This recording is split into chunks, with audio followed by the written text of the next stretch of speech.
It was 2 weeks ago today that this woman, Iryna Zarutska, a Ukrainian refugee, was killed while riding the light rail in South Charlotte. Since that time, there have been several questions about what happened, why it happened, and could it have been prevented. Ukrainian refugee who came to the U.S. following the Russian invasion of her country. News Nation's Alicia Nieves is here. Alicia, I saw the video. This is heartbreaking. Walk us through what happened. This case has caused so much uproar that the White House has even got involved. The tragedy that has not received nearly enough media attention, the brutal of Iryna Zarutska. Here are the facts that many outlets have shamefully and intentionally failed to report until President Trump drew attention to it. Trump is even speaking on the issue because it's caused so much uproar between the Democrats, the Republicans, the whites, the blacks on what's going on.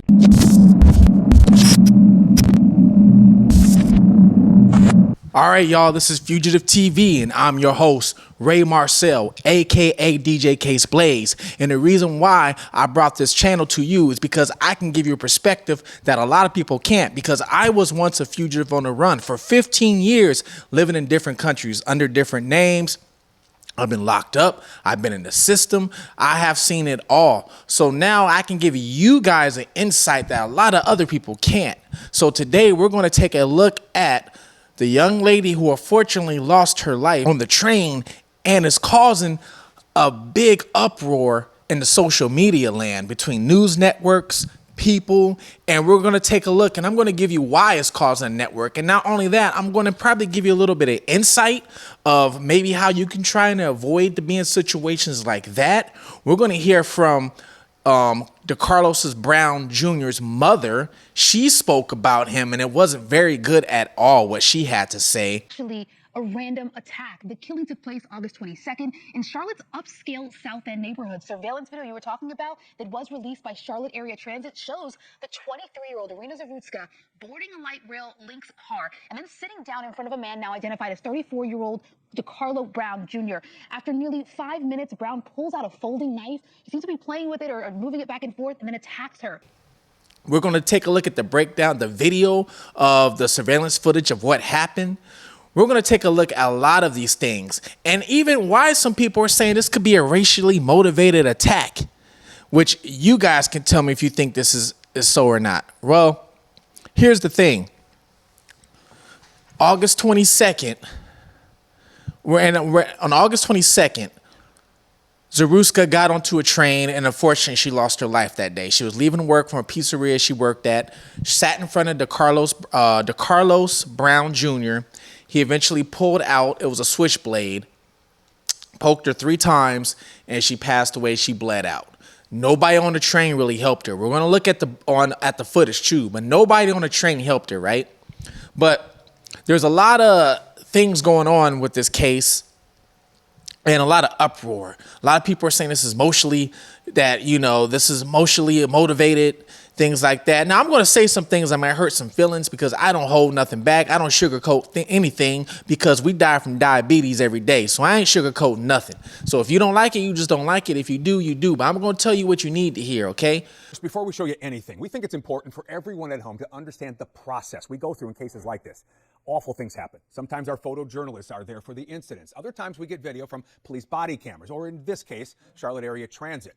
We request video from agencies all the time. We do it to confirm what we have been told is backed up by the available video. It's about transparency. It's about confirmation. Now, when we get video like we did today, it doesn't just mean we put it on the air. In fact, often we don't show it, or it's heavily edited, especially when it's violent and graphic. We ask questions of ourselves. Does this video show us something important? Does it give us new or better insight into what happened? Is there news value in showing it? And then we factor in decency and privacy. Tonight, we've decided to air a portion of the video provided by Katz. We're doing that because it verifies what we've been told about this incident, and that is newsworthy given the public attention and the demands for safety improvements. We will not be showing the actual stabbing itself. There's some reasons why now it could be racially motivated, but there's some reasons why I don't think it was racially motivated, okay? There's some reasons why, and I'm going to tell you why, but we got to get into some facts. Now, there's also uproar on, between the Democrats and Republicans and this all that crap, right? Stabbing on a light rail in South End. So they're evil people. We have to be able to handle that. If we don't handle that, we don't have a country. The recent random attack has renewed security concerns on public transit in the Charlotte area. But we're going to get into all that it's a really interesting case to get into, especially from Decarlos Brown's perspective, because he is so, how you want to put it, out there, schizophrenic. Even when he's sitting on the bus on the video, you can see that he wasn't there. All right. It's crazy. And then the young lady who lost her life, I feel bad for her. She escaped Ukraine. She left from Ukraine to come to here to have a better life, because we all know what's going on in Ukraine. She left here to have a better life. As you see in the video, the young lady even had a job working at a pizzeria. She probably was happy she had this job, okay? Working at a pizzeria, don't have to worry about bombs over her head or anybody invading the city in Charlotte or anything like that. Getting on a train and going home to live her life and not bothering nobody. And this monster in the back had to do what he had to do. And to everybody else in the train, didn't even bother to do anything. I don't know. As you see, a little ticked off by a lot of this. But let's take a look at this. The gentleman is recognized for 1 minute. Thank you, Mr. Speaker. I rise this evening with a heavy heart because Iryna Zarutska should still be alive. She fled Ukraine seeking safety and freedom, and instead she was stabbed to death in a Charlotte light rail car by a 14-time criminal who should never have been back on the streets. In fact, a person who had skipped bond on 3 occasions in the past. Leftist politicians and judges who have enabled this violent repeat offender to walk have blood on their hands. As the representative of Charlotte and Mecklenburg County, I'm not going to stay silent while innocent people pay the price for broken bail policies and soft on crime judges. That's why I'm proud to co-lead co-chairwoman Stefanik's Keeping Violent Offenders Off Our Streets Act, which will make it harder for violent criminals to slip through the cracks and walk free without proper review. In fact, it may even hold federal funds away from local governments that refuse to follow the law and allow these soft... All right, so we're going to get into the story of exactly what happened on the train, all right? So this happened... Keep in mind, this happened August 22nd. It just didn't just happen. It happened a couple weeks ago, or a few weeks ago, actually. And it's just now getting attention. So a 23-year-old woman was decimated to death on a Charlotte train over 2 weeks ago. Now officials in the Charlotte area transit system have released surveillance footage from the incident. So they just released the footage, right? Well, we're going to take a look at the footage, and I'm going to break it down. On Friday, August 22nd, Iryna Zarutska, or it could be Iryna Zarutska, boarded the Cat Blue line and sat in the aisle seat in front of Decarlos Brown. Video footage shows that she was wearing headphones and two had no interaction. So she sat on, we're going to take a look at the video, okay? She sat on a seat in front of him wearing her headphones. The train was en route to the East-West Boulevard station, and there were many passengers on board. There was people on board, and really nobody really did nothing. During the ride, Brown, unprovoked, pulled out his knife and then poked Zarutska till she passed away. Now, the video we're going to take a look at, we're going to take a look at the video before, and we're also going to take a look at pretty much her reaction to it, because I have the video of her reaction. And it's kind of shocking how, what happened, right? The train stopped about 2 minutes later, and Brown was immediately arrested by the Charlotte police after stepping on the platform. He is facing first-degree M charges and is also banned from life from the train. Well, I hope he's banned from life from the train. Brown has a history of criminal activity and mental illnesses. This is the reason why it's such an uproar. Now, the 23-year-old victim was living in Charlotte after fleeing the war in Ukraine with her mother, sister, and brother. So she came with her whole family, mother, sister, and brother, meaning her dad probably stayed behind in Ukraine to fight the war. I don't know if you remember this, but the men, I believe, if they were over the age of 18 and then they were under a certain age, had to stay behind and help fight, and all the women and children left. So I'm pretty sure this is probably what happened with her situation. Those who knew Zarutska described her as a gifted and passionate artist who loved sculpting, designed clothing that reflected her vibrant spirit. She was also an animal lover who cared for her neighbors' pets. Police say that Brown Zarutska 3 times, including a fatal blow to the neck before walking the length of the train and exiting. Now, transit police arrived within minutes of the attack, but she was dead and pronounced as much. Brown was arrested and charged with... Now, you see these pictures? This is Decarlos Brown. On how many times he was arrested. He was arrested, they say 14 times. Now, I will tell you one thing. I don't know if it's because he was black and they want to throw him in here, but how many up on top we have? 1, 2, 3, 4, 5, 6, 7, 8, 9. The ninth, Decarlos Brown, I don't think that's the same person. Now, I mean, it don't matter, right? But I don't think that's the same person. That's not the same person, all right? Look, he doesn't have the dreads or anything, so I don't know how he got mixed up in here. I don't know if they threw him in on purpose, but I wanted to clarify that. That is not the same person. But it says he's been arrested 14 times. 1, 2, 3, 4, 5, 6, 7, 8, 9, 10, 11, 12, 13, 14, 15. If you take out that person, yes, it's 14 times that he's been arrested. Now we're going to get into a little bit of what he's been arrested for. Brown was arrested a short time later. You're not going to be surprised to hear the guy's got 14 previous court cases in Mecklenburg County, which includes Charlotte. He was sent to prison in 2015 for robbery with a dangerous weapon, but was released a year early in 2020. This past January, he was arrested for misuse of the 911 system. And here's where things get interesting. During that incident, Brown told police he had man-made material inside his body that was controlling him. Per the ABC local outlet in Charlotte, a magistrate judge allowed Brown to be released from jail without paying anything on the written promise that he would show up to his next court appearance. All right, so let's take a look at this and see what this says, all right? Previous North Carolina charges, a mental health record of Decarlos Brown, and what records show. So it tells you about what happened. We already talked about what happened on the train, and we're going to look at the video too. Decarlos Brown, a man accused of unaliving the young Ukrainian woman in a violent Charlotte train stabbing that was caught on camera. Now, he was in and out of jail in the court systems for the last 10 years.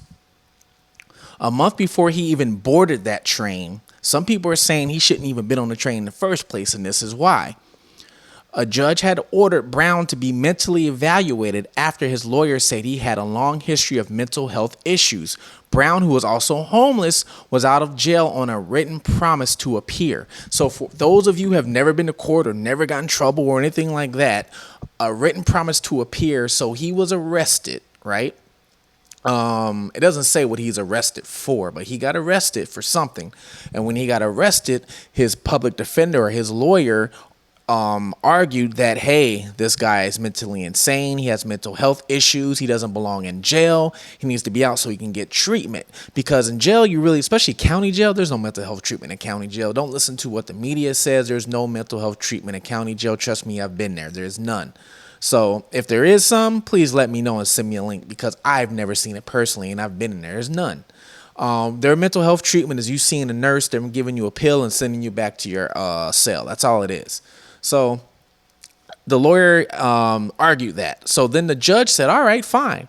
I'm going to let him out with a promise to appear to go to court. Now, a lot of people will argue he should have never even got that in the first place, and I'm going to tell you why. Usually when people get these promises to appear, and they're called different things in different states and cities, promise to appear, they're PR, self-bonding, they're all kind of different names no matter where you're at. But basically you're just signing your own name saying you promise to come back to court. Usually they do a procedure first to see if they even will give you one. One is you get asked questions like, hey, how long have you been living in this area? As in, do you have roots to this area? Do you have a job to go home to? Do you have a house? Do you have family? Do you have a foundation if we release you today that you can go home to, and they pretty much are going to babysit you or watch you? And not only that, are you a flight risk? Are you from here? Do you have family other places? You know, they usually ask you these questions, and a lot of cases, like I've never got one ever, and I'm not even a violent criminal, and I never got one. But he got one, and we're going to see exactly what some of the rest of this says. Pretty much the news outlets knew about this, but they didn't say anything about it because there was no video. The video got out, and it seems like a lot of places or a lot of media outlets had to be forced to say something. It is really what happened. According to Facebook page, Brown was born in Charlotte and went to West Charlotte High School. He then studied at Earl E. Clements Job Corps Academy in Kentucky from 2008 to 2010. So he did graduate high school, okay? And then he studied at Earl E. C. Clements Job Corps Academy in Kentucky for 2 years. So it sounds like he was doing decent in life. He was doing all right. Sounds like he was mentally there in order to finish school and then go studying something else. The most recently worked at Campbell's Warehouse in Charlotte, according to Facebook. So obviously he's got a Facebook page out there. Brown's criminal record starts in 2011, but most of those early charges include speeding, communicating threats, injury to property. I didn't know you can injure property. I thought it was damage to property. But hey, I don't make the laws. Were dismissed by the former and current Mecklenburg District Attorneys Andrew Murray and Spencer Murray. Wait. So let's back this up. Brown's criminal record starts 2011, but most of his early charges were speeding, communicating threats, and injury to property. Then it says were dismissed by the former and current Mecklenburg District Attorney Andrew Murray and Spencer Merriweather. So is it saying those charges were dismissed? As in he never got found guilty? That's what dismissed usually means. It gets thrown out. Even though those are minor, they're nothing. I mean, those really are minor. I don't know about the communicating threats. Usually that's threatening somebody over cell phone or Facebook or something like that, right? But it could have been minor. Who knows? Now, in April 2014, Brown pleaded guilty to two 2013 charges of felony larceny and breaking and entry. So he broke into somebody's home, okay? Online court records are bearing of details on these cases. A judge online court records don't say who suspended his sentence of 5 to 15 months in prison. Instead, the judge ordered he serve 2 years probation. So 2013, he got 2 felony charges of larceny, breaking and entering, and the judge pretty much gave him probation. All right. They suspended his sentence of 5 to 15 months in prison. Now, breaking and entering, if you're so usually, you're breaking into somebody's house. This could have been somebody's business or something like that. This sounds like maybe where his troubles start going on, maybe a little bit before this. I wonder if he was on drugs or something. I wonder what was going on with him, because usually people on drugs, they start breaking into places trying to get money to get more drugs. Now, I'm not saying this is the case, but sometimes that's what I've seen, right? 4 months into his probation, Brown then robbed a man in an apartment complex in Charlotte. So yeah, this is where everything went wrong for him. So he got probation and then robbed a man and his own. Wait, hold on, not his own. He robbed a man in an apartment complex. So he don't say if it was own, but he robbed a man in an apartment complex. According to court documents, Brown paced the complex for an hour before approaching a man and brandishing a handgun on August 21st, 2014. He demanded the victim's phone, money, and left in a 2001 Dodge Caravan with the man's Samsung Galaxy Note, $450 and $100 Lempiria Honduras currency note. Interesting. Sounds like he robbed a man from Honduras. The man called police to the apartment of an intersection of East Arrowwood Road and South Boulevard. Police found Brown's car in an apartment owned by his mother. So he robbed the man, jumped in the car, and went back to the apartment where he was living at with his mom. He was cooperative with officers at first and allowed officers to go inside, according to court documents. Then, as officers found stolen items, he grew irate and asked officers to leave. Officers arrested him that same day. So he was cool with them and then asked them to leave. Sounds like he does have a little bit of schizophrenia going on. Brown pleaded guilty to robbery with a dangerous weapon in 2015 and was sentenced to a minimum of 6 years and 1 month and a maximum of 8 years, 4 months in prison. So he served 5 years and 7 months before being released from Central Prison in 2020. Then he spent 1 year on parole. So it sounds like he did decent while he was locked up. And the one reason why he did decent, I can see, is because he didn't spend his whole time. It looked like he got a little good time and was let out, right? Almost exactly a year later, on September 22nd, he was again arrested on the charges of assault on a female. Injury to property, so another injury to property, According to jail records, Mecklenburg County online records on the state e-court system do not show any corresponding cases filed related to his arrest. A year and a half later, in April 24, Brown was arrested for misusing 911, according to jail records. He posted a $500 secured bond and was charged with the same offense 2 weeks later in early May. So I've really never heard of this one before. Was arrested for misusing 911. So basically, that sounded like he was calling 911 and was not calling for the reasons of an emergency. Got arrested for it? Interesting. With a $500 bond. The April and May arrests do not have any corresponding court files. So where are all these court files? All his court files seem to be disappearing, like his cases. But January arrest does. So this is when we get good right here. Judge Teresa Stokes released Brown on January 19th, the same day he was arrested. So Judge Stokes is the one who released him this last time on a promise to appear. All right. And he was supposed to go get a health evaluation at Alliance Health, which is contracted with the jail, to be evaluated within 7 days of Wiggins' in order. So public defender. So he's got a good public defender, if you ask me. Or the judge just wasn't that great. One of the two. Or the DA probably even wasn't that great. But pretty much what happened. So this guy was clearly a schizophrenic.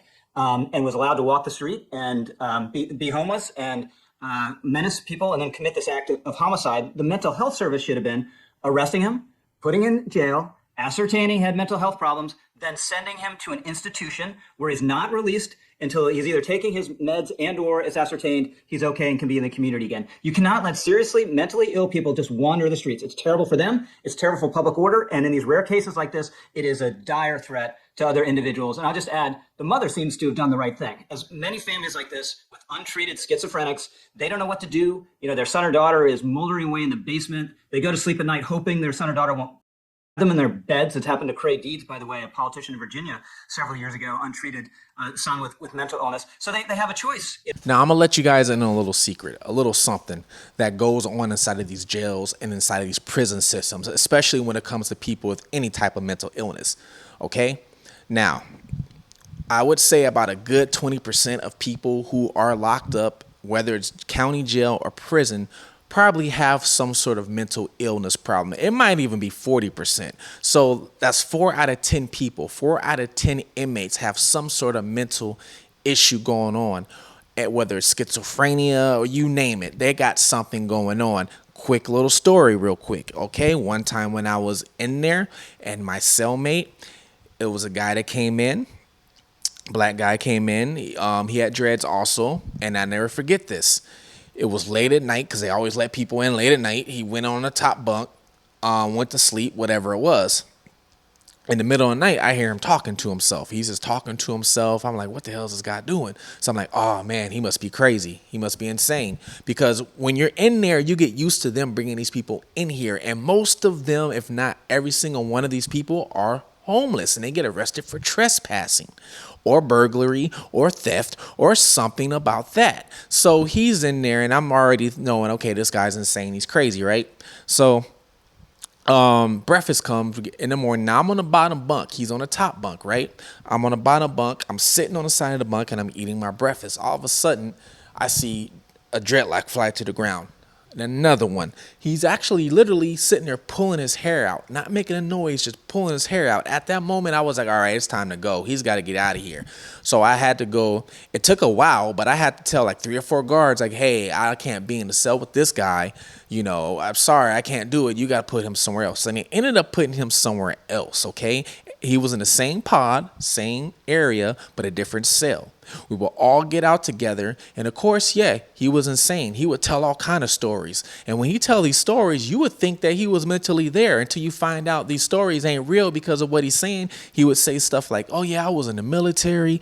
I served 12 years in the Marines and the year was 1968 and it was the Korean War. And you're like, you know, and a lot of inmates, they would just have fun with him. And they'd be like, yeah, me too, man. I'm Will Smith and I was in the movie. You know, they would have fun with him, right?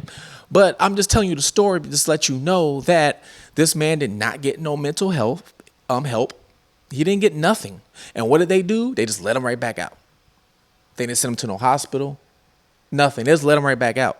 Now, I'm not saying that's the cause for this guy, but I'm just giving you an example of what happens to people in there when they have these mental health issues. I've seen it firsthand. They get no help. They're better off going to a hospital or to a mental facility, but I guess they can't because maybe they closed them all down, right? I don't know. So there's another article here. I told you there's a big uproar on this. Some people it's even became racial because it's a black guy and it's a white woman. It's became racial. It's gotten bigger than, I shouldn't say bigger than what it is because it is a big deal anytime somebody gets their life taken from them. But I mean, it's just all the stuff going on. So right now, there was a GoFundMe, not for her, but for him. GoFundMe pulls horrific fundraiser for ex-con Decarlos Brown Jr. accused of unaliving Zarutska. The GoFundMe is yanked the sickening online fundraisers for the maniac accused of the unaliving of Zarutska. The fundraising pages suggested Decarlos Brown Jr., a career criminal with no fewer than 14 arrests, is just as much as a victim. Now, whoever put this fundraiser up said he was just as much as a victim as she was. She's the one not alive, though. The woman seen being knifed dozens of times in a random attack. Now, it wasn't dozens of times. I believe it was 3 times he did. But still, that's beyond the point, right? Because no matter what it is, one is too much. Helping the 35-year-old homeless suspect would also support the fight against the racism and bias against our people, one fundraiser. So they put up this fundraiser saying that this is a racial attack on him, is what they did. All right? I don't know about you, but what do you think about this? I mean, do you think it was a racial attack on him when he's the one still alive? That doesn't make sense. All right, so let's take a look at this recording, all right, of him on the train. Now, this is Decarlos Brown. And warning, this could be graphic for some people. I'm not going to show the part where she actually gets stabbed, but you're going to see the before and after.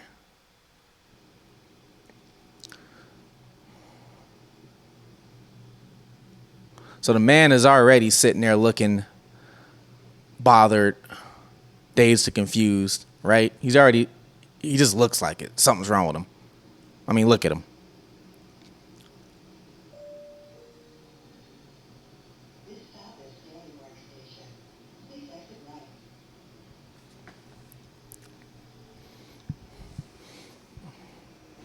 I mean, if you were just a normal person looking at him, you would think like, yeah, he's going through something right now, right? He's going through something in life. Now, here's when she enters. So look, see, she enters. She just left work. She's got her shirt still on. She immediately has her phone in her hand. She's also got her earbuds in.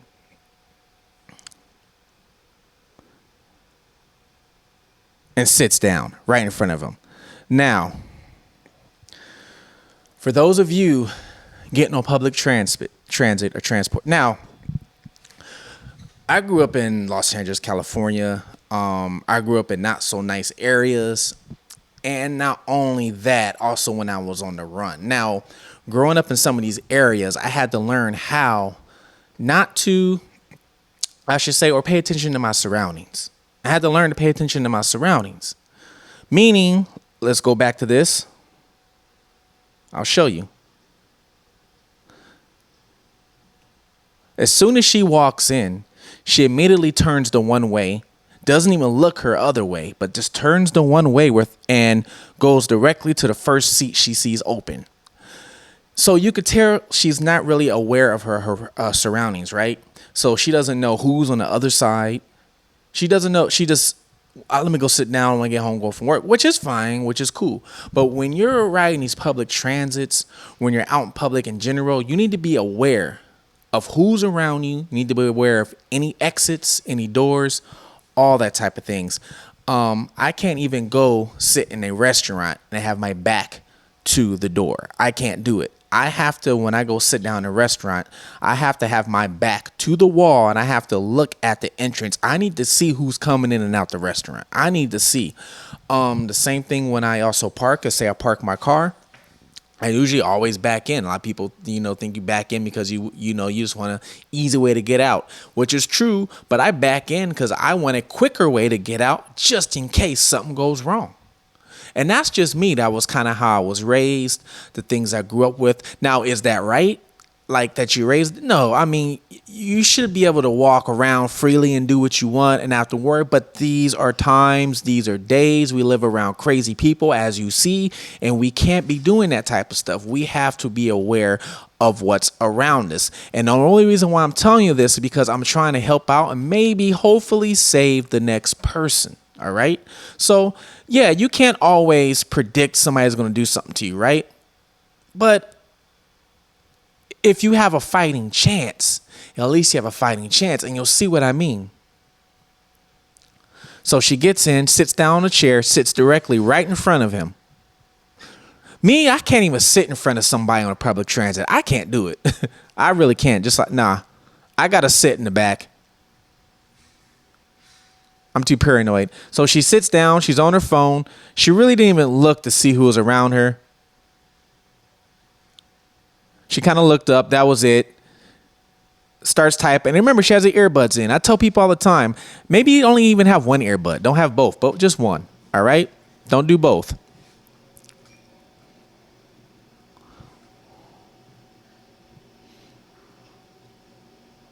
So he noticed she sits down. But he's not even paying her no mind. Look, he's looking out the window, not paying her no attention. Then a bell goes off.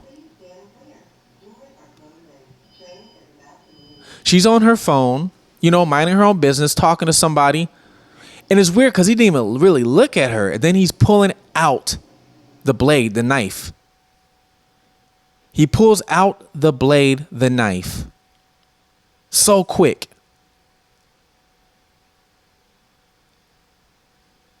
Crazy. So quick. Right? Yeah, you see a close-up of him pulling it out, flips it open, so it's a switchblade. Now, there's something just snap and go off in his head? Did it just... Now, I have another video up here.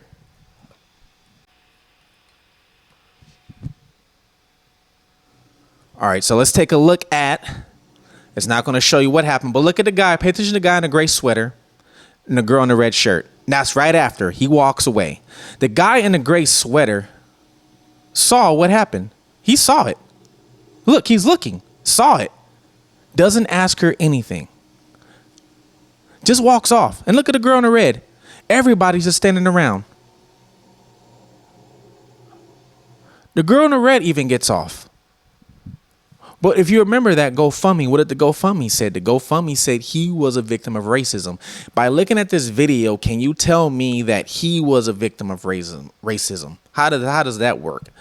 How does that work? Nobody asked her anything. Nobody comforted her or anything. She passed away pretty much by herself. Very sad. Nobody did nothing for her. Now, it's probably not much they could have done. Who knows? We don't know, right? But at least try, do something. If you want to ask me if this really was who was a victim of a racist incident, look at this picture.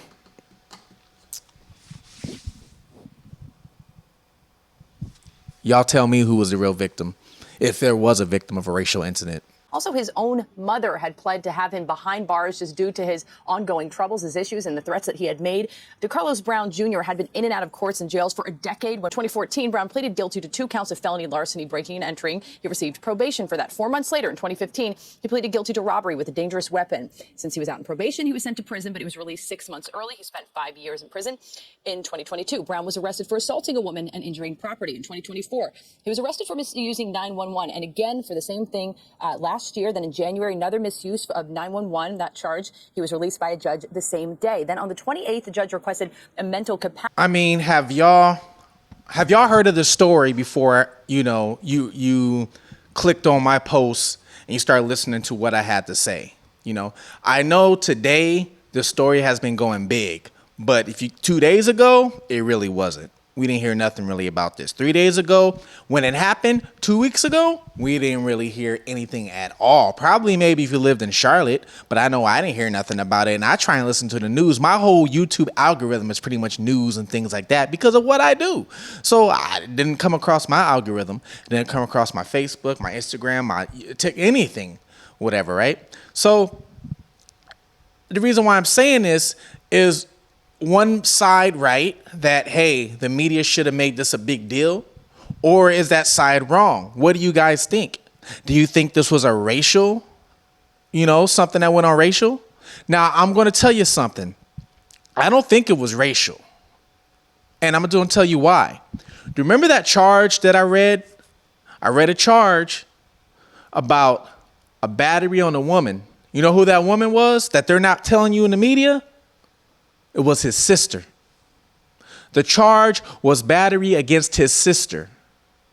We all know that's a black man. So unless his sister was adopted and she was white, different story.